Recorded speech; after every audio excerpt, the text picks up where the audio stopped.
Everyone, I'm going to talk about NALT during this video. That's N-acetyl-tyrosine. If you're unfamiliar with tyrosine, it's supposed to help with things like improve concentration, improve mood, helps to fight off fatigue, and just helps with things like appetite suppression, even fat loss in terms of if you're looking for something to help with your body composition.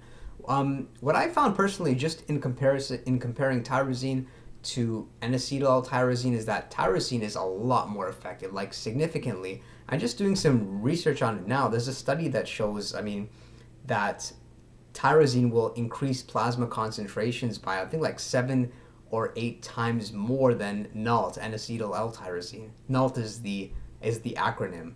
But what is really interesting is that it just seems like marketing hype. NALT is becoming so famous because it just sounds so sexy, and it's the common ingredient, and it's a common ingredient that you see in a lot of like energy drinks like Rockstar, Monster.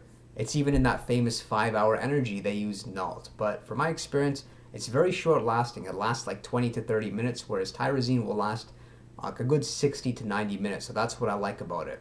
Pretty much the only circumstance that I would order N-acetyl L-tyrosine is if L-tyrosine is out of stock, it's on back order.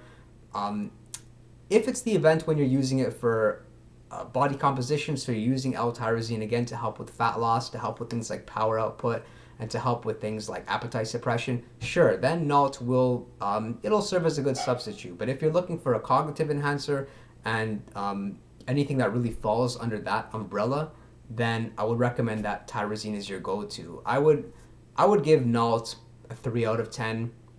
I just really do feel like it's a fad. It will not be a supplement that is known in the marketplace 10 years from now. There are particular supplements that have lasted for so long and are still popular. Things like paracetam, things like creatine. They've been around for a very long time. And since then, there's been so many supplements that have been introduced to the marketplace, and then, people just realized they were placebo, they were kind of useless. So I see N-acetyl kind of falling under that category. I wouldn't recommend it. But in any case, there's the odd person that seems to respond better to it than L-tyrosine.